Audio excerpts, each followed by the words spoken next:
Hello दोस्तों, स्वागत है आपको फिर से एक नई वीडियो के साथ। मेरा नाम है प्रवीण और आप देख रहे हैं रेलपथ चैनल। दोस्तों, आपको पता होगा कि भारत के जितने भी डिवीज़न में जेई पोस्ट होते हैं उसका 20% रिजर्व होता है डिपार्टमेंटल कैंडिडेट के लिए, ताकि ट्रैक मेंटेन एलडीसी कोटा के तहत एग्ज़ाम देकर 4200 ग्रेड पे की प्रमोशनल जेई की पोस्ट पर ज्वाइन हो सके। दोस्तों, इस एग्ज़ाम में टोटल 110 क्वेश्चन पूछे जाते हैं, जिसमें 100 का ही आंसर देना होता है। 10 ऑप्शनल क्वेश्चन होते हैं जो हिंदी राजभाषा से पूछे जाते हैं। तो दोस्तों, यहाँ क्वेश्चन हिंदी में कराया जाएगा, जिससे आपको पूरा लाभ मिल सके। अगर आप भी आने वाली एग्ज़ाम की तैयारी कर रहे हैं तो आप मेरे चैनल को सब्सक्राइब करें और बेल आइकन दबा लें, जिससे आने वाले वीडियो का नोटिफिकेशन आपको मिलता रहे। तो दोस्तों, मैं अब पॉइंट एंड क्रॉसिंग के बारे में क्वेश्चन बताऊंगा। तो एक छोटा डायग्राम है, डायग्राम के बारे में समझ लीजिए किसे क्या बोला जाता है, ताकि आपको क्वेश्चन समझने में बेहद आसानी होगी। तो ठीक है, पॉइंट एंड क्रॉसिंग से ट्रेन एक लाइन से दूसरे लाइन पे ले जाने के लिए लगाया जाता है। पॉइंट 3 पार्ट में बटा हुआ रहता है। फर्स्ट पार्ट स्विच पोर्शन, ये switch portion, second part lead portion और थर्ड पार्ट क्रॉसिंग पोर्शन। तो ये तीनों मिलाकर पॉइंट का निर्माण करता है। रेलवे में 4 साइज के पॉइंट क्रॉसिंग लगाए जाते हैं। First 1 in 8.5, second 1 in 12, third 1 in 16 और फोर्थ 1 in 20। दोस्तों, ये 1 in 8.5 ये अधिकतर लूप लाइन में लगाया जाता है।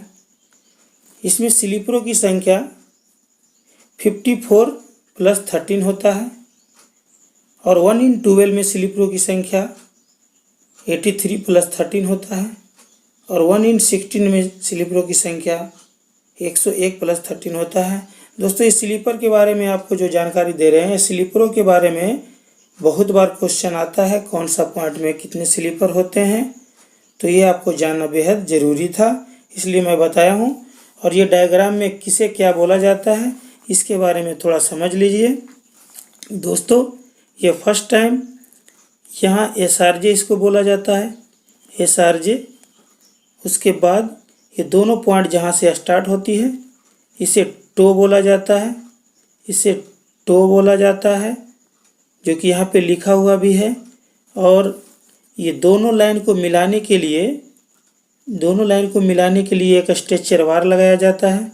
तो स्ट्रेचर बार 1 in 8.5 जो रहता है उसमें 3 स्ट्रेचर बार होते हैं और बाकी सभी में 4 स्ट्रेचर बार होते हैं। दोस्तों, तो ये साइड की एक रेल इधर आया है और एक उधर गया है, उसे स्टॉक रेल बोलते हैं। और यहाँ एक ब्लॉक लगाया जाता है, उसे हिल ब्लॉक बोला जाता है। और उसके बाद अब दोस्तों, ये पोर्शन देखिए, ये पोर्शन बेहद ही आपका ज़रूरी होगा। इसे चेक रेल बोला जाता है। ये देखिए, ये एरिया को चेक रेल बोला जाता है, ये और ये चेक रेल बोला जाता है। और ये दोस्तों, यहाँ से जो है इसे बोला जाता है ANC, actual nose of crossing. और ये दोस्तों, इसे टीएनसी बोला जाता है, थ्रोटल नोज ऑफ क्रॉसिंग। और ये किनारे जो दोनों लाइन गया है, ये लाइन जाता नहीं है एक्चुअल, ये यहीं पे मुड़ जाता है, क्रॉसिंग के दोनों किनारे पे रहता है, उसे बिंग रेल बोला जाता है। और ये जो सीधी लाइन गया उसे रनिंग रेल, ये भी सीधी लाइन गया उसे रनिंग रेल बोला जाता है। तो दोस्तों, ये आप डायग्राम के ऊपर आप समझ चुके होंगे। अब मैं ऑब्जेक्टिव टाइप क्वेश्चन के ऊपर लेकर चलता हूँ। एसआरजे साइड की ओर से गाड़ियों को लेने वाली टर्न आउट को कहा जाता है। तो एसआरजे साइड यानी सामने साइड से लेने वाली जो गाड़ी रहता है उसे कहा जाता है फेसिंग पॉइंट। इसका आंसर ए हो जाएगा। क्रॉसिंग साइड की ओर से गाड़ियों को लेने वाले टर्न आउट को कहा जाता है, यानी पीछे साइड से जो गाड़ी लेते हैं तो उसे कहा जाता है ट्रेलिंग पॉइंट, यानी इसका आंसर बी हो जाएगा। घुमावदार स्विच में टंक रेल डैश होते हैं, तो घुमावदार स्विच में जो टंक रेल होती है वो मेन लाइन से घुमावदार और टेंजेंशियल नहीं होते हैं, तो इसका आंसर सी हो जाएगा। सीधे स्विच में स्टॉक रेल और टंक रेल की गेज लाइनों का इंटरसेक्शन पॉइंट डैश कहा जाता है, तो इसे क्या कहा जाता है? स्विच का सैद्धांतिक टो, यानी इसका आंसर बी हो जाएगा। घुमावदार स्विच में टंक रेल के नोज में गेज फेस पर स्टॉक रेल और ट्रांजेक्शन के गेज लाइनों को इंटरसेक्शन पॉइंट को डैश कहा जाता है, तो इसे क्या कहा जाता है?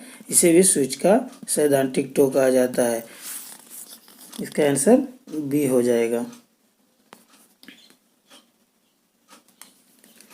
घुमावदार स्विच में टंक रेल के नोज पर उपलब्ध फिलेट की त्रिज्या होती है, तो इसका आंसर 13 mm हो जाता है, इसका आंसर हो जाएगा सी।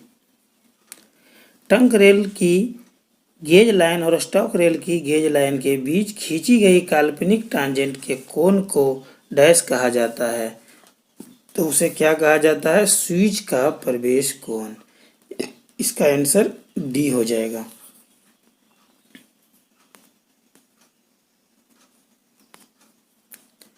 पीएससी के अलावा 8.5 में 1 सीधे स्विच का स्विच एंट्री एंगल, यानी 1 in 8.5 स्विच का जो है एंट्री एंगल होता है, तो वो कितना होता है? तो इसका आंसर हो जाता है 1-34-27, इसका आंसर जो है ये डी हो जाएगा।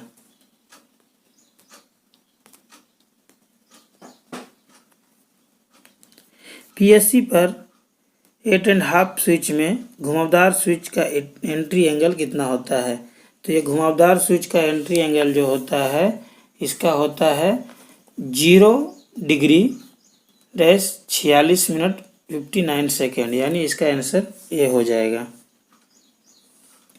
पीएससी के अलावा 1 in 12 सीधे स्विच का एंट्री एंगल, तो 1 in 12 स्विच का एंट्री एंगल जो हो जाएगा वो 1 डिग्री 8 मिनट 00 सेकेंड, यानी इसका आंसर सी हो जाएगा। पीएससी के अलावा 1 in 12 घुमावदार स्विच का स्विच एंट्री एंगल, तो घुमावदार स्विच का एंट्री एंगल जो होता है वो कितना होता है? वो 0 डिग्री 27 मिनट 35 सेकेंड, यानी इसका आंसर बी हो जाएगा। पीएससी पर 1 in 12 घुमावदार स्विच का स्विच एंट्री एंगल होता है, तो वो स्विच एंट्री एंगल कितना होता है? तो ये हो जाता है आपको 0 डिग्री 20 मिनट 00 सेकेंड, यानी इसका आंसर डी हो जाएगा। पीएससी पर 1 in 16 घुमावदार स्विच का स्विच एंट्री एंगल होता है, तो 1 in 16 का भी 0 डिग्री 20 मिनट और 00 सेकेंड होता है, यानी इसका आंसर सी हो जाएगा। पीएससी पर 1 in 20 घुमावदार स्विच का स्विच एंट्री एंगल होता है, तो इसका भी 0 डिग्री 20 मिनट और 00 सेकेंड होगा, यानी इसका आंसर ए हो जाता है। स्विच के थ्रो को डैश के रूप में मापा जाता है, तो स्विच के थ्रो जो है मापा जाता है ये खुली स्थिति में टंक रेल के नॉन गेज फेस और स्टॉक रेल के गेज फेस के बीच की दूरी, इसका आंसर डी हो जाएगा। स्विच का थ्रो ऑफ दूरी वह है जिसके माध्यम से स्विच के वास्तविक पैर की टो पर टंक रेल चलती है, यानी इसका आंसर जो है सी हो जाएगा। घुमावदार स्विच में डैश केंद्र के विपरीत गेज लाइन पर वास्तविक पॉइंट को स्विच ऑफ हिल कहा जाता है, तो इसे क्या कहा जाता है? इसे आपको हिल ब्लॉक कहा जाता है, इसका आंसर ए हो जाएगा। सीधे स्विच में लीड रेल के अंत और टंक रेल के बीच में गेज लाइन का काल्पनिक पॉइंट को डैश कहा जाता है, तो इसे क्या कहा जाता है? स्विच का हिल कहा जाता है, इसका आंसर डी हो जाएगा। हिल डाइवर्सेज डैश के बीच की दूरी होता है, हिल डाइवर्सेज जो बीच में लगा हुआ रहता है, आपको बताए थे डायग्राम में, तो हिल डाइवर्सेस डैश के बीच की दूरी है। तो ये ट्रंक रेल के गेज फेस और स्टॉक रेल के गेज फेस की दूरी है, यानी इसका आंसर सी हो जाएगा। 1/12 PSC टर्नआउट में एक सेट में उपलब्ध डैश स्लीपरों की संख्या होती है। तो 1/12 अगर पॉइंट है तो उसमें एक सेट में कितनी स्लीपरों की संख्या होती है? तो इसमें स्लीपरों की संख्या होती है 96, 83 + 13। तो इसका आंसर बी हो जाएगा। 1/8.5 PSC टर्नआउट में एक सेट में उपलब्ध डैश स्लीपरों की संख्या। 1/8.5 स्लीपरों में टोटल स्लीपरों की संख्या कितनी होती है? तो ये होती है 67, यानी 54 + 13। इसका आंसर आपको डी हो जाएगा। 1/16 PSC टर्नआउट में एक सेट में उपलब्ध डैश स्लीपरों की संख्या होती है। तो इसमें टोटल स्लीपरों की संख्या होती है 114, यानी 114 होती है। तो 101 यानी 101 + 13, इसका आंसर सी हो जाएगा। स्टॉक रेल के निचले भाग और स्ट्रेचर बार के शीर्ष के बीच डैश क्लियरेंस होनी चाहिए, यानी स्टॉक रेल के नीचे जो स्ट्रेचर बार रहता है तो उसका क्लियरेंस कितनी होनी चाहिए? तो 1.5 से 5 mm होनी चाहिए। इसका आंसर आपको सी हो जाएगा। भारतीय रेल में एक क्रॉसिंग की संख्या को डैश के रूप में परिभाषित किया जाता है। तो इसको क्या कहा जाता है? क्रॉसिंग कोटांजेंट एंगल, यानी इसका आंसर जो है ये डी हो जाएगा। 1/12 पॉइंट में टर्न आउट की कुल लंबाई क्या होती है? तो 1/12 जो पॉइंट रहते हैं उसके टर्न आउट जो रहते हैं उसकी लंबाई कुल रहती है 39975, यानी 39975। इसका आंसर बी हो जाएगा। 1/8.5 में जो टर्न आउट की कुल लंबाई होती है वो कितनी होती है? तो आपको वो होती है 28511, यानी बी हो जाएगा।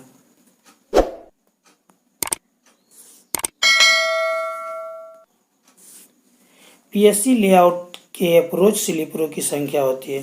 तो अप्रोच स्लीपर आपको पहले ही बता दिए हैं। अप्रोच स्लीपर टोटल 13 होते हैं जो आगे और पीछे मिलाकर लगाया जाता है। तो इसका आंसर डी हो जाएगा।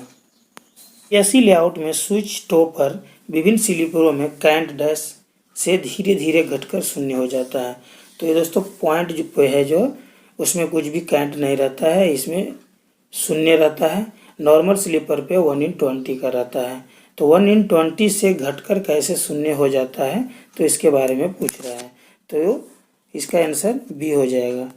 1/20 से घटकर 26.5 होता है, उसके बाद 40 होता है, फिर 80 होता है और शून्य हो जाता है। तो ये धीरे धीरे घटकर शून्य हो जाता है। इसका आंसर ये बी हो जाएगा। PSC लेआउट में स्विच हिल के बाद स्लीपर नंबर 21 से 27 पर 1/12 टर्न आउट 52 kg रेल के साथ डैश लाइनरों का उपयोग किया जाता है। तो इसमें कौन सा लाइनर लगाया जाता है? इसमें लगाया जाता है GFN लाइनर, अंदर से और बाहर से दोनों। तो इसका नंबर रहता है 3702, यानी इसका आंसर जो है ए हो जाएगा।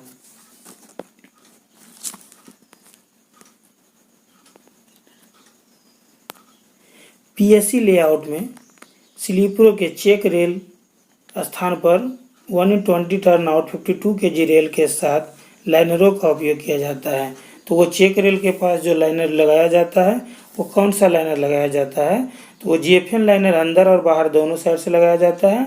उसका नंबर 3708 रहता है, यानी इसका आंसर सी हो जाएगा। PSC लेआउट में केवल क्रॉसिंग स्लीपर पर 1/12 टर्न आउट 52 kg रेल के साथ लाइनरों का उपयोग किया जाता है। तो इसमें कौन सा लाइनर उपयोग किया जाता है? तो GFN लाइनर अंदर बाहर दोनों से 3702। इसका आंसर ए हो जाएगा।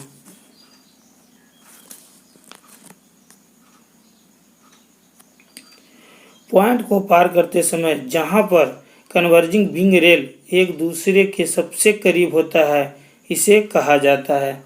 तो इसे क्या कहा जाता है? तो इसे कहा जाता है क्रॉसिंग का थ्रोट कहा जाता है। जो दोनों पॉइंट सटता है वहाँ पे क्रॉसिंग का थ्रोट कहा जाता है, यानी इसका आंसर जो है डी हो जाएगा।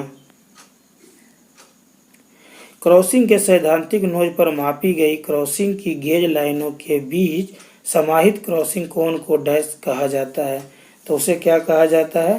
क्रॉसिंग एंगल कहा जाता है। इसका आंसर सी हो जाएगा। 1.5 में लेआउट के लिए क्रॉसिंग कोण होता है, तो 1.5 जो पॉइंट होते हैं उसमें क्रॉसिंग कोण कितना होता है? तो उसका आंसर 6 डिग्री 42 मिनट 35 सेकंड, यानी इसका आंसर डी हो जाएगा।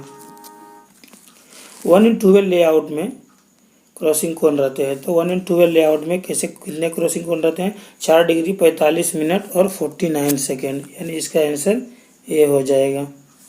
तो ये 49 करना है, 49 सेकंड, इसका आंसर ए हो जाएगा। घुमावदार स्विच में क्रॉसिंग असेंबली की शुरुआत से स्विच के टो के बीच का भाग डैश कहा जाता है। तो वो क्या कहा जाता है? वो कहा जाता है आपको टर्न आउट का लीड, यानी इसका आंसर सी हो जाएगा। पीएससी लेआउट के पिछले लंबे स्लीपर के बाद डाइवर्जेंट साइड पर ट्रैक का हिस्सा घुमावदार दिशा जो टर्न आउट कर्व के समान है उसे डैश कहा जाता है। तो उसे क्या कहा जाएगा?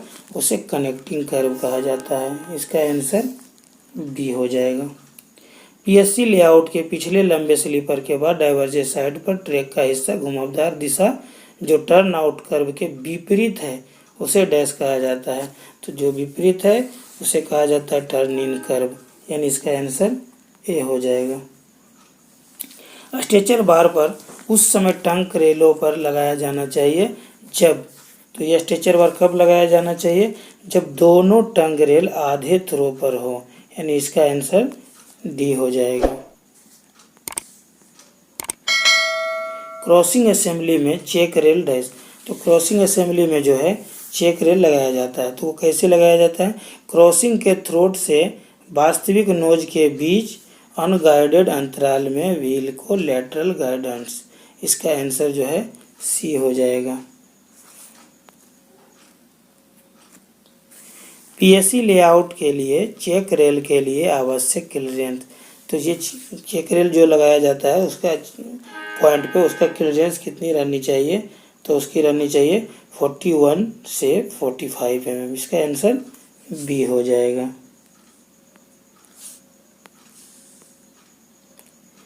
यात्री रनिंग लाइन पर बिछाई जाने वाली लीड कर्व की न्यूनतम त्रिज्या होनी चाहिए, तो वो कितनी होनी चाहिए लीड कर्व की न्यूनतम त्रिज्या? तो ये 350 मीटर होनी चाहिए, इसका आंसर सी हो जाएगा।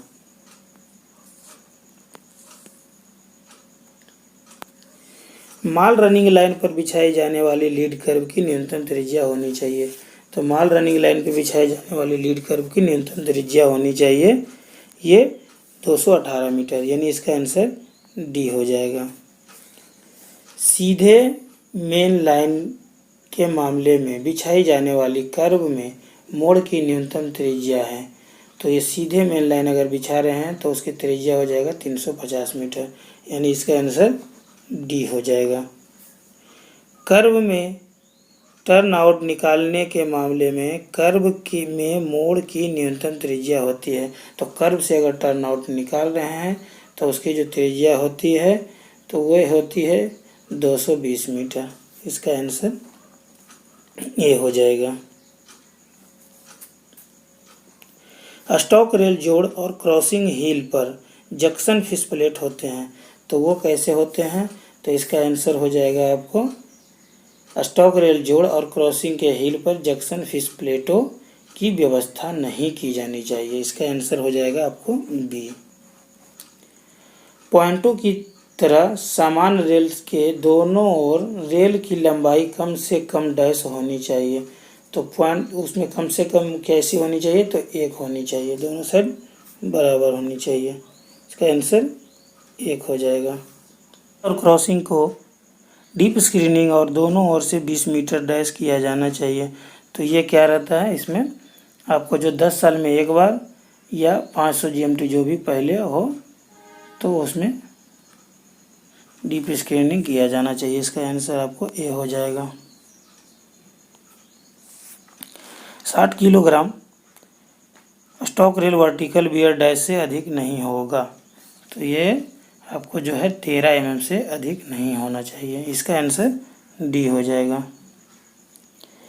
ए और बी मार्गों के लिए stock rail lateral wear dash से अधिक नहीं होगा।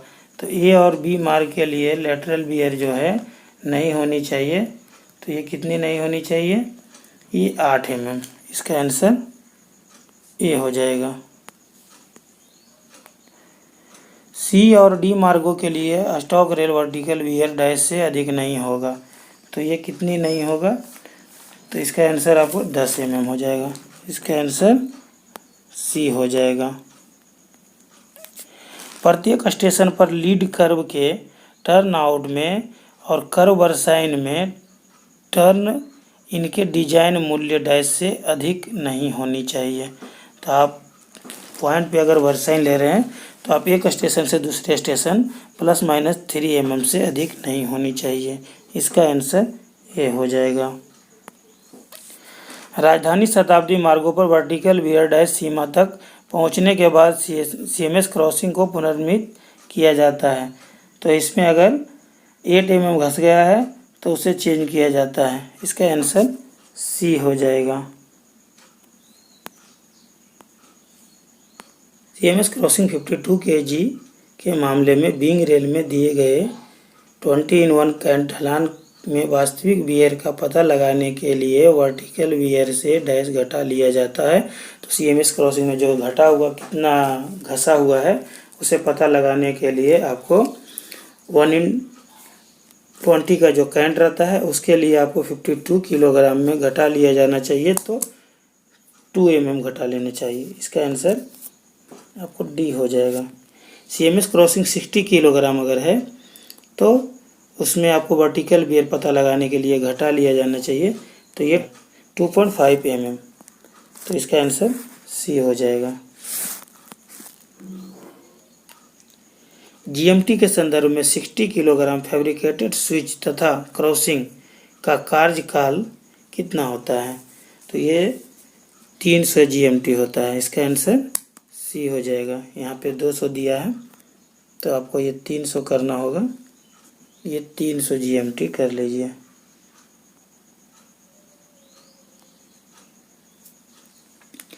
स्टेशन से भागने वाले और अगले ब्लॉक सेक्शन में प्रवेश करने की कोशिश करने वाले वाहनों को डैश रोकता है। तो ये स्लिप साइडिंग रोकता है। इसका आंसर सी हो जाएगा। GMT के संदर्भ में 52 किलोग्राम फैब्रिकेटेड स्विच का कार्यकाल होता है। तो ये 52 kg का कार्यकाल होता है वो 250 GMT होता है। इसका आंसर डी हो जाएगा।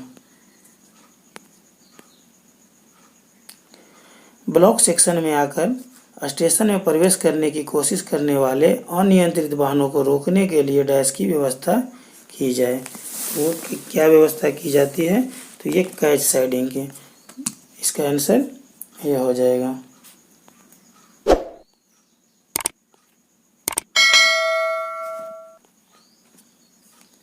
स्टेशन की ओर डैश से अधिक स्टीपर ग्रेडियंट है तो कैच साइडिंग प्रदान की जाएगी। तो कैच साइडिंग लगाई जाती है जब 1/80 की ग्रेडियंट है तो कैच साइडिंग। उसका आंसर सी हो जाएगा। स्टेशन से दूर डैश से अधिक स्टीपर ग्रेडियंट है तो स्लिप साइडिंग प्रदान की जाती है। तो स्लिप साइडिंग प्रदान की जाती है 1/100 ग्रेडियंट है तो उसका आंसर ए हो जाएगा।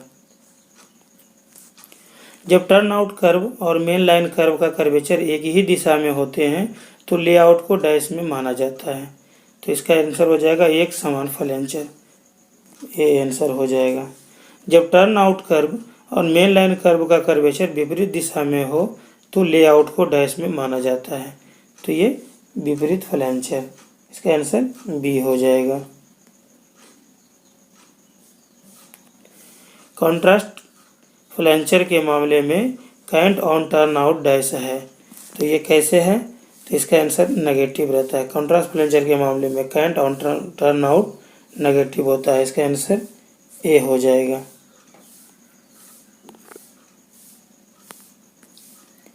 बड़ी लाइन पर स्विच टो और क्रॉसिंग नोज के बाहर डैश पॉइंटों के बीच कैंट में कोई परिवर्तन नहीं होनी चाहिए। तो ये परिवर्तन नहीं होनी चाहिए, तो 20 मीटर तक कोई परिवर्तन कैंट में नहीं होनी चाहिए। इसका आंसर सी हो जाएगा। एक समान फ्लेंचर के मामले में टर्न आउट के पीछे रिवर्स कर्व नहीं होने पर टर्न आउट कर्व में मेन लाइन कर्व की तरह डैश कैंट होगा। तो ये कैसा होगा? तो ये समान कैंट होगा। इसका आंसर जो हो जाएगा ये सी हो जाएगा।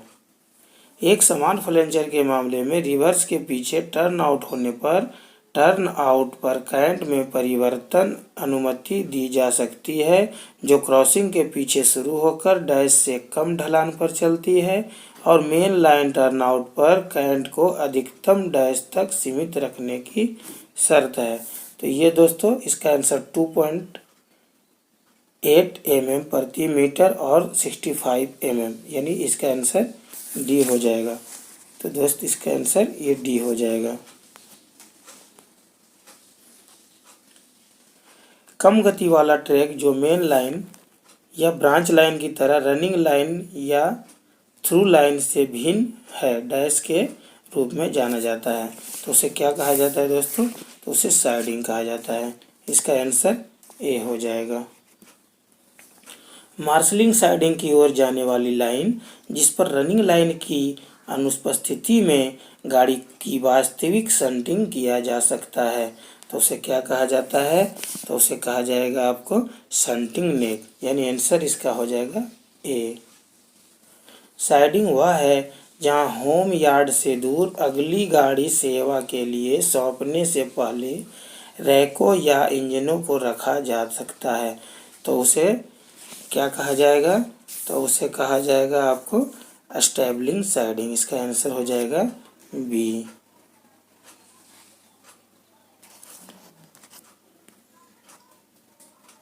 जब लूप लाइन पर खड़ा कोई वाहन भाग जाता है और लुढ़क जाता है, लेकिन वह मेन लाइन का उल्लंघन नहीं करेगा और गाड़ी संचालन सामान्य गति से होगा, ऐसी व्यवस्था डैश कहा जाता है। तो ऐसी व्यवस्था को क्या कहा जाएगा? ये ड्रिलमेंट स्विच। ड्रिलमेंट स्विच में एक टंक रेल लगा रहता है दोस्तों, इसे कहा जाता है ड्रिलमेंट स्विच, यानी आंसर डी हो जाएगा।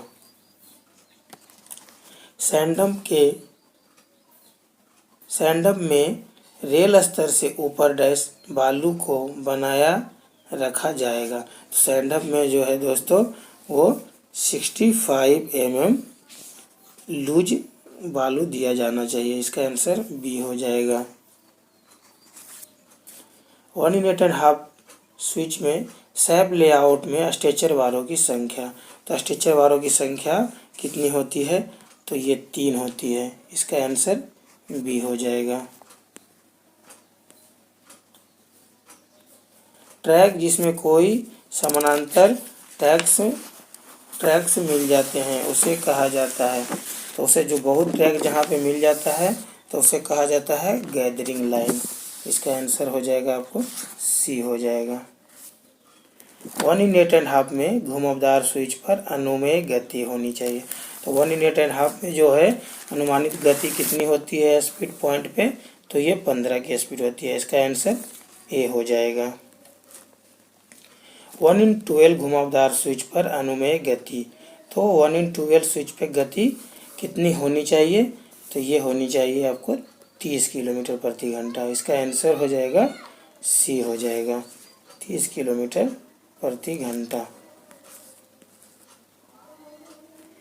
पॉइंट ऑन क्रॉसिंग के रिकंडीशनिंग के लिए आरडीएसओ द्वारा केवल डैश इलेक्ट्रोड की मंजूरी दी जाती है। तो आरडीएसओ द्वारा कौन सी इलेक्ट्रोड की मंजूरी दी जा सकती है? तो H3 सीरीज का मंजूरी दी जाती है। तो इसका आंसर हो जाएगा दोस्तों डी हो जाएगा, H3C।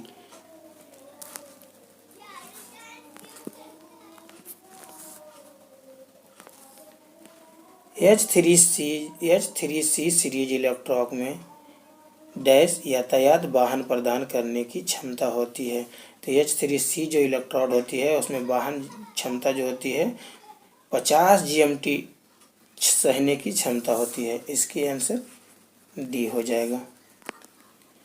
Point and crossing reconditioning के दौरान पैकिंग खोलने के बाद इलेक्ट्रोड की पैकिंग पूरी तरह से बरकरार होनी चाहिए और सभी इलेक्ट्रोड की खपत डैश में होनी चाहिए।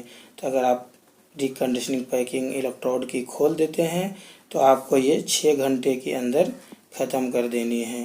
आंसर उसका हो जाएगा सी। CMS क्रॉसिंग वेल्डिंग साइकिल को छोटा रखना है तो एक समय में डैश से अधिक नहीं होना चाहिए। तो इसका आंसर क्या हो जाएगा दोस्तों? इसका हो जाएगा 2 मिनट। इसका आंसर बी हो जाएगा। डिपो में CMS क्रॉसिंग की रिकंडीशनिंग के दौरान इसके आसपास के क्षेत्र के तापमान को संपीड़ित वायु जेट से या पानी डालकर डैश रखा जाता है। तो जहाँ डिपो है उसमें CMS क्रॉसिंग रिकंडीशनिंग होता है तो उसका 150 सेल्सियस से कम तापमान होनी चाहिए। इसका आंसर ए हो जाएगा। ट्रांसमाटिक रोबोटिक वेल्डिंग द्वारा उनके स्थान पर CMS क्रॉसिंग की रिकंडीशनिंग करते समय डैश DC वेल्डिंग करंट का प्रयोग किया जाता है। तो दोस्तों ये DC वेल्डिंग करंट से होता है तो उसकी करंट की कितना एम्पियर्स होती है? तो इसका होती है 170 से 190 एम्पियर्स। इसका आंसर हो जाएगा ए हो जाएगा। ट्रांसमाटिक रोबोटिक वेल्डिंग द्वारा स्थान पर CMS क्रॉसिंग की रिकंडीशनिंग करते समय डैश व्यास के विशेष कोर फ्लस्ट तार इलेक्ट्रोड का उपयोग किया जाता है।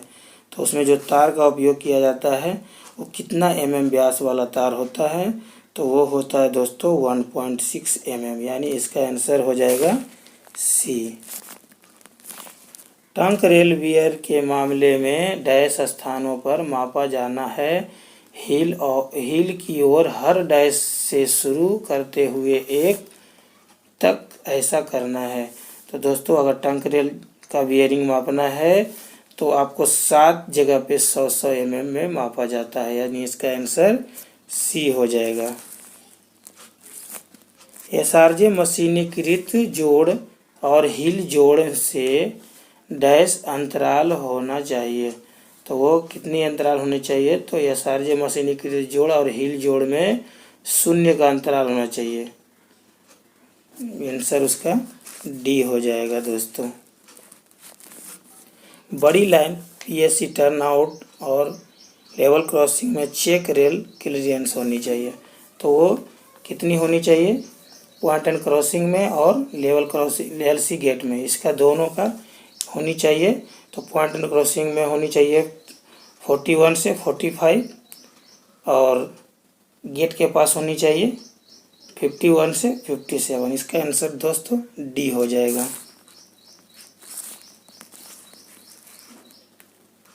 डैश पर 20 में 1 यानी 20 in 1 क्रॉस कैंट उपलब्ध नहीं होता है।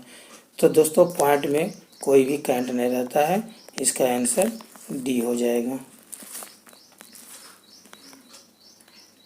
PSC स्लीपर पर 50 to 60 किलोग्राम घुमावदार स्विच वाला 8.5 स्विच टर्न आउट पर अनुमेय गति कितनी होती है? तो आपको तो पता होगा इसमें अनुमानित गति 8.5 पॉइंट पे 15 की होती है। इसका आंसर बी हो जाएगा। टंक रेल की सही कर्वता की जांच के लिए डैश पर निर्देशांकों को मापना चाहिए। तो टंक रेल कैसे मापना चाहिए? तो इसका आंसर आपको हो जाएगा टंक रेल के मध्य पॉइंट और क्वार्टर पॉइंट में मापना चाहिए। इसका आंसर सी हो जाएगा। पॉइंटेड क्रॉसिंग के आकार के लेआउट में दाएं हाथ टर्न आउट और बाएं हाथ टर्न आउट के लिए वही स्लीपरों को इस्तेमाल किया जाता है। तो इसके लिए क्या होता है? तो ये स्लीपरों को दाहिना छोर दाईं ओर रहना चाहिए। ये दाहिना छोर हमेशा दाईं ओर रहना चाहिए। इसका आंसर हो जाएगा ए हो जाएगा। बड़ी लाइन पर स्विच की डैश थ्रो की सिफारिश की जाती है। तो ये पॉइंट एंड क्रॉसिंग का है दोस्तों। तो ये स्विच इसके सिफारिश की जाती है 115 प्लस माइनस 3 भी रहता है। तो इसका आंसर हो जाएगा डी हो जाएगा। स्विच के हिल और हिल के पीछे डिस्टेंस ब्लॉक गोलाकार वाइसर डैश होना चाहिए। तो गोलाकार वाइसर किधर होना चाहिए? तो ये दोस्तों हमेशा टर्न आउट के बावजूद LH साइड में होता है। इसका आंसर ए हो जाएगा। वरिष्ठ सेक्शन इंजीनियर रेल पथ प्रभारी और उसके सहायक द्वारा रनिंग लाइनों पर पॉइंट एंड क्रॉसिंग के निरीक्षण की आवृत्ति रोटेशन पर डैश में एक बार होनी चाहिए। तो ये कितने दिनों में होनी चाहिए दोस्तों? तो ये 3 महीने में होनी चाहिए रोटेशन में। इसका आंसर सी हो जाएगा।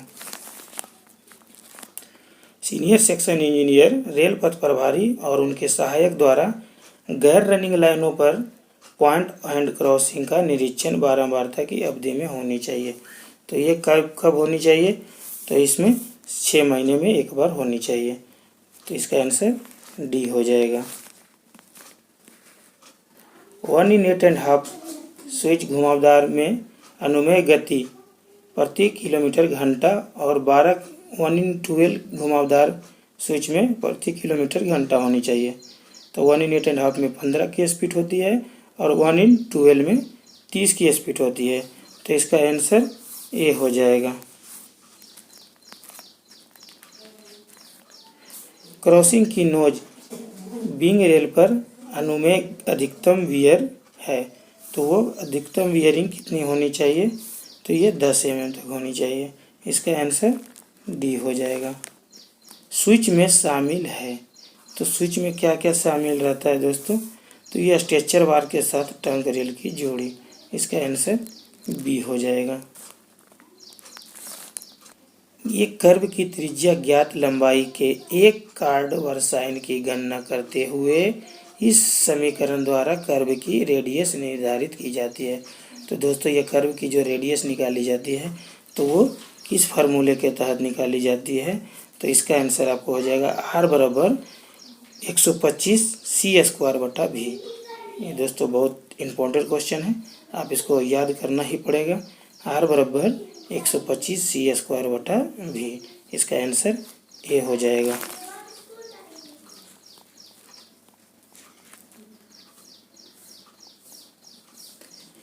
स्टेशनों पर कर्व के वर्साइन को मापने के लिए डैश मीटर ओवरलैपिंग कार्डों का मीटर अंतराल के साथ उपयोग किया जाता है।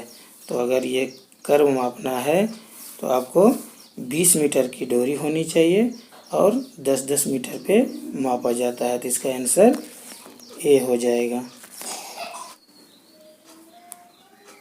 स्टेशनों पर पॉइंट एंड क्रॉसिंग जो रहता है कर्व के वर्साइन को मापने के लिए डैश मीटर ओवरलैपिंग कार्डों के टर्न आउट और टर्न इन रेडियस को जांच करने हेतु हर मीटर पर रखना चाहिए। तो ये दोस्तों पॉइंट एंड क्रॉसिंग अगर मापा जाता है तो उसमें 6 मीटर का कार्ड लेंथ होता है और 3 मीटर पे मापा जाता है। स्टेशन वाइज मापा जाता है। तो इसका आंसर बी हो जाएगा। घुमावदार ट्रैक में एक रेल को दूसरी रेल के संदर्भ में डैश द्वारा उठाया जाता है। तो इसका आंसर जो हो जाएगा दोस्तों ये कैंट के द्वारा उठाया जाता है। इसका आंसर सी हो जाएगा।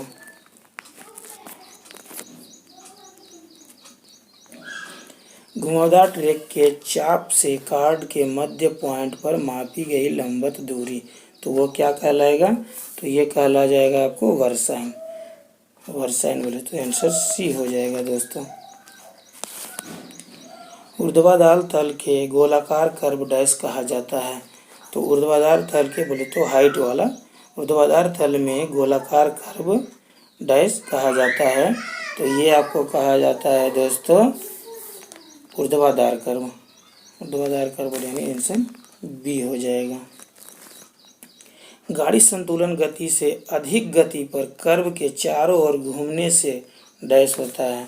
तो ये क्या होगा दोस्तों? तो इसका आंसर हो जाएगा आपको करंट की कमी हो जाएगा। आंसर बी हो जाएगा। गाड़ी संतुलन गति से कम गति पर कर्व के चारों ओर घूमने से डैश होता है। तो अगर स्पीड कम रहेगा तो उसका करंट की अधिकता हो जाएगा दोस्तों कर्व पे। आंसर उसका ए हो जाएगा।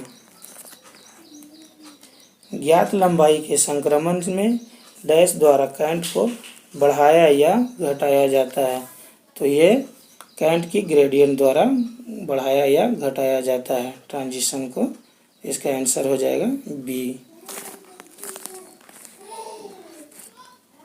ज्ञात लंबाई के संक्रमण में डैश द्वारा करंट की कमी को बढ़ाया या घटाया जा सकता है।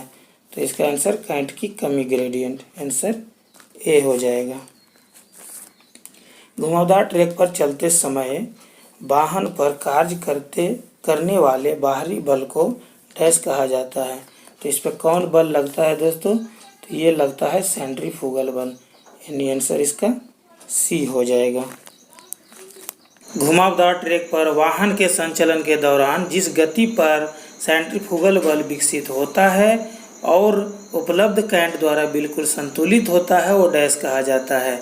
तो वो क्या कहा जाता है? वो संतुलन गति कहा जाता है। इसका आंसर डी हो जाएगा।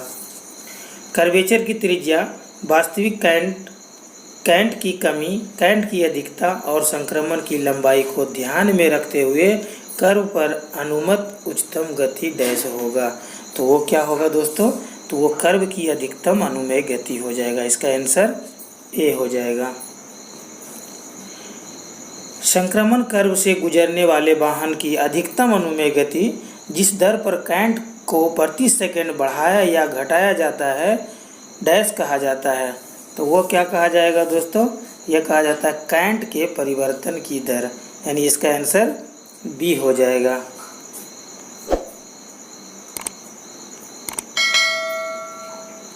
संक्रमण से गुजरने वाले वाहनों की अधिकतम अनुमेय गति जिस दर पर करंट की कमी को प्रति सेकंड बढ़ाया या घटाया जाता है वो डैश कहा जाता है। तो इसका आंसर हो जाएगा आपका करंट की कमी के परिवर्तन की दर। इसका आंसर सी हो जाएगा दोस्तों। ग्रुप ए, बी और सी मार्गों पर अनुमत अधिकतम करंट डैश mm होती है। तो ए, बी, सी मार्ग पर कितनी की करंट अधिकतम दे सकते हैं दोस्तों? तो इसका आंसर आपको 165 हो जाएगा। इसका आंसर सी हो जाएगा। डी और ई मार्गों पर अनुमत अधिकतम करंट डैश mm होता है। तो डी और ई मार्गों के लिए अधिकतम करंट 140 mm होता है, यानी इसका आंसर डी हो जाएगा। 100 किलोमीटर प्रति घंटा से अधिक सेक्शन गति वाले मार्गों पर मुख्य इंजीनियर की अनुमति से निम्नांकित रोलिंग स्टॉक के लिए करंट कमी का अधिकतम मूल्य डैश mm होता है। तो अगर 100 किलोमीटर से अधिक सेक्शनल गति है और सी का परमिशन अगर दिया है तो कितनी करंट की कमी अधिकतम कर सकते हैं? तो इसका आंसर हो जाएगा 100 mm। इसका आंसर दिया नहीं दोस्तों यहाँ पे, ये 100 mm हो जाएगा।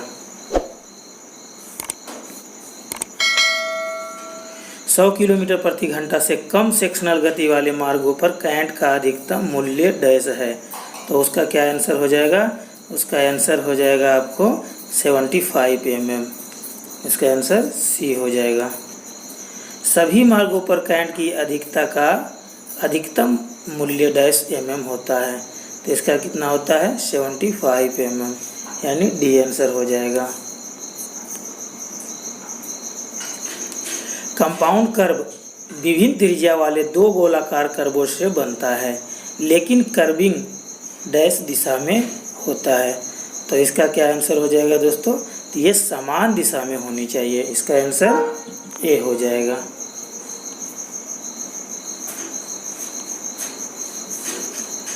रिवर्स कर्व विभिन्न त्रिज्या वाले दो गोलाकार कर्वों से बनता है, लेकिन कर्विंग डैश दिशा में होता है। तो इसका आंसर विपरीत हो जाएगा, यानी बी हो जाएगा। प्रत्येक कर्व के पहुंच स्थान पर कर्व के डैश कर्व वर्ड की व्यवस्था की जाए। तो ये दोस्तों इसका आंसर हो जाएगा आपको बी हो जाएगा, यानी बाहर साइड जो है वो कर्व बोर्ड की व्यवस्था, बोर्ड जो है बाहर साइड में लगानी चाहिए। इसका आंसर बी हो जाएगा। सुपर एलिवेशन या कैंट को इनके मूल्य की वेव से डैश फेस और कर्व के डैश रेल पर चिन्हित करके इंगित किया जाना चाहिए। तो दोस्तों ये वेव के अंदर फेस में और कर्व के अंदरूनी रेल को चिन्हित करके सुपर एलिवेशन डाला जाता है। तो इसका आंसर आपको ए हो जाएगा। घुमावदार ट्रैक के अंदर डैश टर्न आउट को नहीं बिछाया जाए। तो घुमावदार ट्रैक में कौन सा टर्न आउट को नहीं बिछाया जाए? तो इसका आंसर हो जाएगा 1 in 8.5, यानी इसका आंसर डी हो जाएगा। 8.5 में घुमावदार स्विच पर अनुमेय गति होती है। तो 8.5 की अनुमानित गति कितनी होती है? तो ये 15 होती है। इसका आंसर ए हो जाएगा। 1 in 8.5 सिमेट्रिकल स्पीड वाले घुमावदार स्विच पर अनुमानित गति।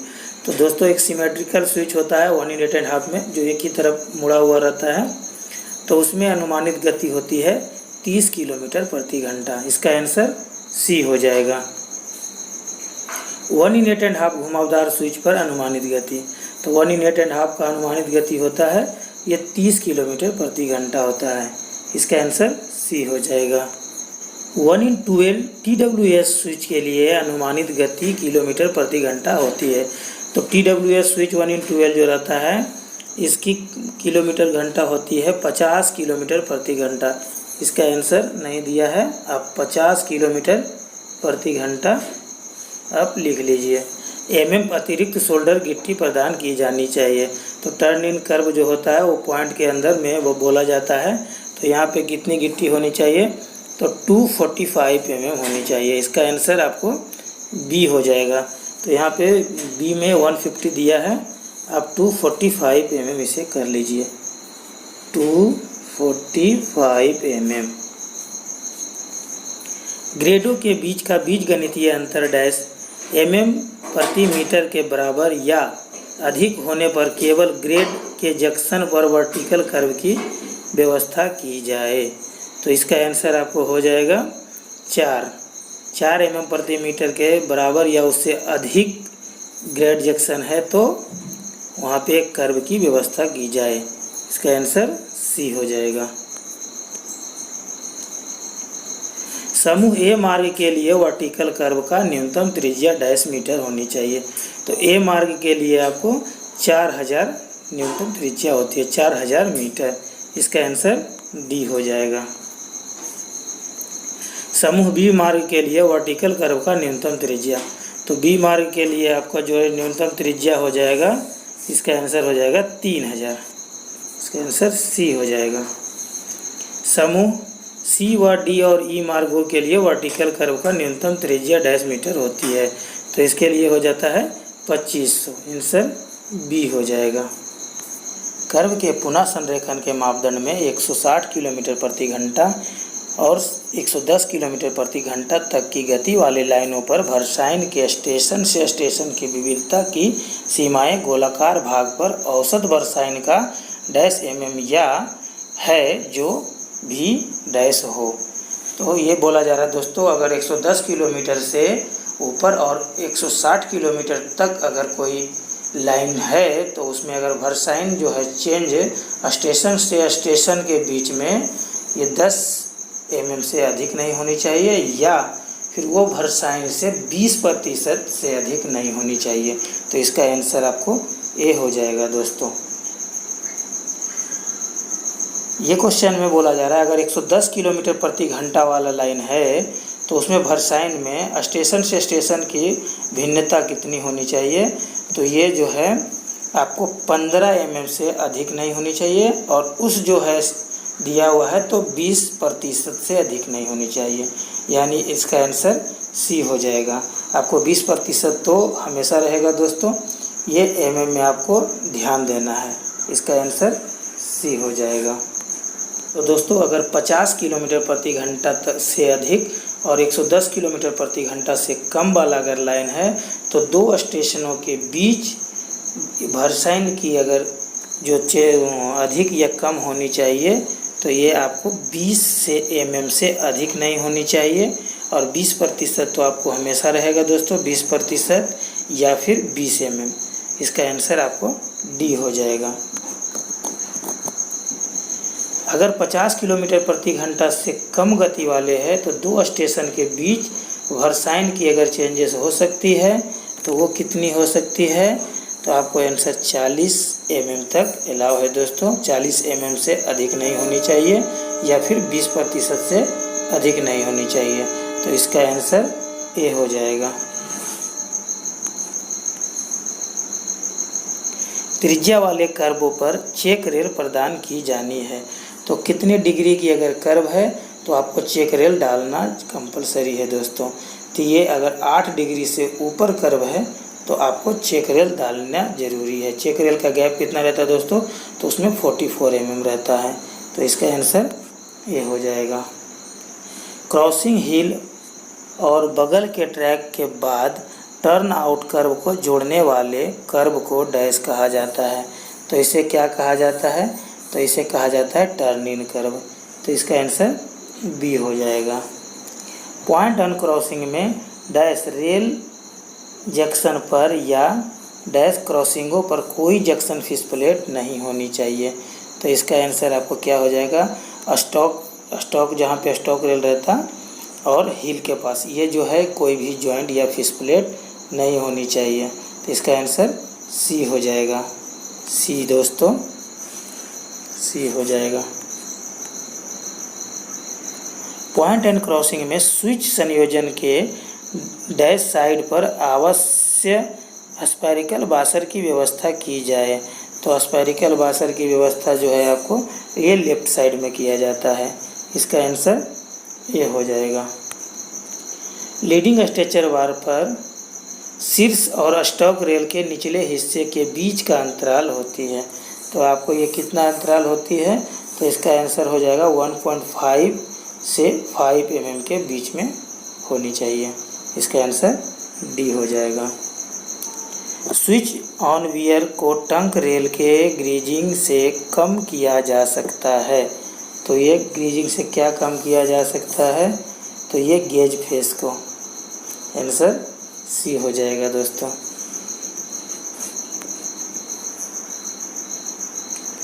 पॉइंट एंड क्रॉसिंग के आकार के टर्न आउट के लिए डैश से dash mm check rail clearance होनी चाहिए, तो पॉइंट एंड क्रॉसिंग में आपको चेक रेल क्लियरेंस 41 से 45 mm होनी चाहिए, तो इसका आंसर ए हो जाएगा।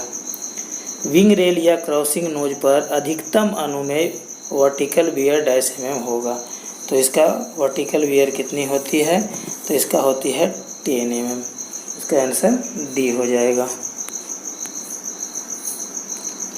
प्रत्येक स्टेशन पर लीड कर्व और टर्निंग कर्व में वर्साइन इसके डिजाइन मूल्य से डैश mm से अधिक नहीं होनी चाहिए, तो इसका डिजाइन मूल्य से जो है कितनी अधिक नहीं होनी चाहिए, तो ये 3 mm, इसका आंसर बी हो जाएगा।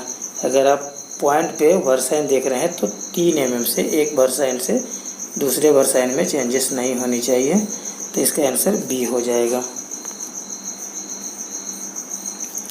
पॉइंट एंड क्रॉसिंग के रिकंडीशनिंग के लिए डैश और वर्ग के इलेक्ट्रोडों का उपयोग किया जाता है, तो इसमें कौन सा जो है वर्ग का उपयोग किया जाता है इलेक्ट्रोड, तो इसका आंसर हो जाएगा H3B और H3C। H3B का जो GMT होता है दोस्तों 35 होता है और H3C का GMT 50 GMT होता है, तो इसलिए H3C जो है अच्छे इलेक्ट्रोड रेड होते हैं, इसका आंसर सी हो जाएगा। टंक रेल और क्रॉसिंग की मरम्मत वेल्डिंग के लिए केवल डैश mm व्यास इलेक्ट्रोड का उपयोग किया जाना चाहिए, तो उसकी जो है व्यास कितनी रहती है दोस्तों, तो उसकी व्यास रहती है 4 mm, इसका आंसर डी हो जाएगा। उपयोग करने से पहले वेल्डिंग इलेक्ट्रोड को 130 सेल्सियस से 170 सेल्सियस तक कम से कम डैश घंटों तक सुखाया जाना चाहिए, तो उसे 1 घंटा तक कम से कम सुखाया जाना चाहिए, इसका आंसर ए हो जाएगा। 1 डिग्री कर्व के लिए वक्रता की त्रिज्या डैश मीटर होती है। तो 1 डिग्री कर्व के लिए त्रिज्या होती है 1750। इसका आंसर सी हो जाएगा। 2 डिग्री कर्व के लिए वक्रता का त्रिज्या डैश मीटर होती है। तो 2 डिग्री कर्व के लिए त्रिज्या हो जाएगा 875। इसका आंसर ए हो जाएगा। 4 डिग्री कर्व के लिए वक्रता की त्रिज्या डैश मीटर होती है। तो 4 डिग्री कर्व के लिए त्रिज्या होती है 440।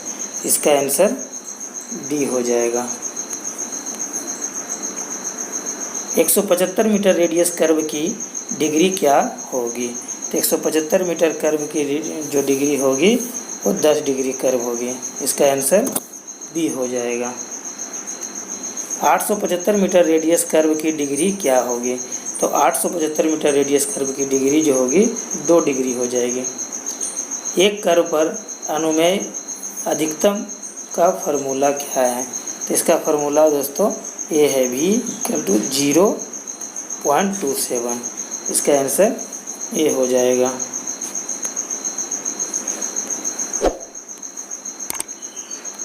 किसी भी गति के लिए आवश्यक संतुलन सुपर ऊंचाई डैश कैन की गणना डैश फार्मूला द्वारा दी जाती है। तो ये एक फार्मूला है दोस्तों, वो सुपर एलिवेशन डालने का। तो वो फार्मूला आपको पूछा जा रहा है। तो आपको इसका आंसर जो हो जाएगा C = GB²/127R। C = GB²/127R। तो इसमें नहीं दिया है तो GB², इसको आप C को कर लीजिए दोस्तों। इसका आंसर C हो जाएगा। यहाँ GB²/127R। संक्रमण L के लिए वांछनीय लंबाई नीचे दिए गए मूल्य से डैश अधिक होगी। तो इसका आंसर आपको जो है सभी हो जाएगा।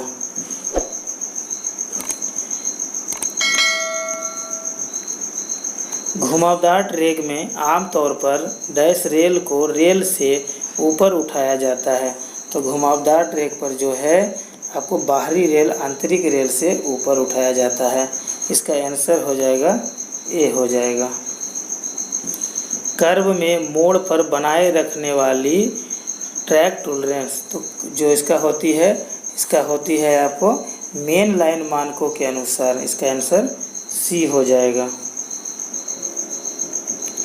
कम अंतराल के लिए छेदों को ड्रिलिंग के दौरान डैश आकार के ड्रिल बिट का उपयोग किया जाना चाहिए। तो अगर आपको होल उसमें छोटी रहना चाहिए तो ड्रिल बिट होनी चाहिए 26.5 mm। इसका आंसर बी हो जाएगा। क्रॉसिंग की नोज पर टाइट गेज का प्रभाव क्या होगा? अगर क्रॉसिंग की नोज पर टाइट गेज है तो व्हील फ्लैंज क्रॉसिंग नोज से टकराता है। इसका आंसर ए हो जाएगा। क्रॉसिंग नोज पर स्लैग गेज का क्या प्रभाव होगा? अगर क्रॉसिंग नोज पर स्लैग गेज का क्या प्रभाव होगा? तो स्लैग गेज अगर रहेगा तो उसका चेक रेल पर अधिक घिसाव होगा। इसका आंसर बी हो जाएगा। घुमावदार स्विच में टंक रेल स्टॉक रेल की तुलना में डैश mm ऊंचा होता है। तो इसका आंसर आपको हो जाएगा 6 mm। इसका आंसर 6 mm ऊंचा रहता है। सी हो जाएगा। गोलाकार वाइसरो का उपयोग डैश में किया जाता है। तो गोलाकार वाइसरो का उपयोग पॉइंट एंड क्रॉसिंग में किया जाता है। आंसर इसका डी हो जाएगा। 1 in 8½ टर्न आउट में एक्सक्लूडिंग अप्रोच और एग्जिट अप्रोच की स्लीपरों की संख्या होती है। तो इसमें कितनी होती है? तो आपको इसमें 54 होती है। ये जो 13 स्लीपर निकाल लिए जाते हैं तो 54 बचते हैं, एक सामने का और पीछे का। तो इसमें आंसर आ जाएगा 54। 1 in 12 60 किलोग्राम टर्न आउट में स्लीपर नंबर डैश पर स्प्रिंग सेटिंग डिवाइस को लगाना चाहिए। तो वो कितने नंबर स्लीपर पे स्प्रिंग सेटिंग डिवाइस को लगाना चाहिए? तो इसका आंसर हो जाएगा 13 नंबर। आंसर ए हो जाएगा। स्टॉक रेल और टंग रेल के बीच मोटे वेव स्विच में SSD पर बनाए रखा जाने वाला अंतराल है। तो वो कितनी रहना चाहिए? तो 60 ± 3 mm, इसका आंसर सी हो जाएगा। इसमें ±2 दिया है, ± 3 mm, सी। घुमावदार स्विचों में डैश mm थ्रो होगी, तो घुमावदार स्विच में जो है थ्रो होनी चाहिए, तो 115 ± 3, इसका आंसर डी हो जाएगा। थिक वेव स्विच में डैश mm थ्रो को बनाया रखना चाहिए, तो उसका ओपनिंग जो क्लियरेंस होता है थिक वेव स्विच का 160 ± 3 होता है, इसका आंसर डी हो जाएगा, थिक वेव स्विच का। टंक रेल का क्रीप डैश mm से अधिक नहीं होनी चाहिए, तो टंक रेल का जो क्रीप है आपको कितनी से अधिक नहीं होनी चाहिए, 15 mm से अधिक नहीं होनी चाहिए, इसका आंसर बी हो जाएगा। आपातकालीन क्रॉसओवर डैश होनी चाहिए, तो आपातकालीन क्रॉसओवर जो होती है वो डिरेलमेंट की संभावना को कम करने के लिए गेज फेस पर चिकनाई, इसका आंसर जो है ए होनी चाहिए। आपातकालीन क्रॉसओवर में होनी चाहिए डिरेलमेंट की संभावना को कम करने के लिए गेज फेस की चिकनाई, आंसर ए हो जाएगा। टर्न आउट में डैश पर turn out stock side rail को मोड़ देना चाहिए, तो ये जो है आपको मोड़ देना चाहिए, ये सैद्धांतिक टो पे मोड़ देना चाहिए, इसका आंसर हो जाएगा सी। डैश काम के लिए CRS की मंजूरी की आवश्यकता होती है, तो CRS की मंजूरी की आवश्यकता कौन से काम की होती है, तो मेन लाइन टर्न आउट में अगर परिवर्तन कर रहे हैं तो भी होगा, स्टेशन के साथ 1 किलोमीटर लंबाई का स्थायी वितरण कर रहे हैं, अगर कुछ चेंजेस कर रहे हैं तो आपको CRS की मंजूरी लेने की आवश्यकता होगी, इसका आंसर सी यानी सभी हो जाएगा दोस्तों। इसी स्लीपरों में क्रॉसिंग की विपरीत नोज के लिए न्यूनतम चेकरेल निकासी, तो न्यूनतम PSC स्लीपर पे जो क्रॉसिंग होते हैं उसमें चेकरेल के गैप न्यूनतम कितनी होनी चाहिए, तो न्यूनतम होनी चाहिए 41 mm, इसका आंसर बी हो जाएगा। क्रॉसिंग के विपरीत नोज के लिए अधिकतम चेकरेल निकासी, तो अधिकतम कितनी होनी चाहिए, तो अधिकतम 48 mm तक होनी चाहिए। टंक रेल की न्यूनतम लंबाई, तो टंक रेल की जो होती है उसकी लंबाई कितनी होती है, तो ये होती है 3660 mm यानी 3660 mm, इसका आंसर डी हो जाएगा। दोस्तों मैं पॉइंट एंड क्रॉसिंग का पूरा क्वेश्चन करा दिया हूँ, आपको वीडियो कैसा लगा आप कमेंट करके ज़रूर बताइएगा। धन्यवाद।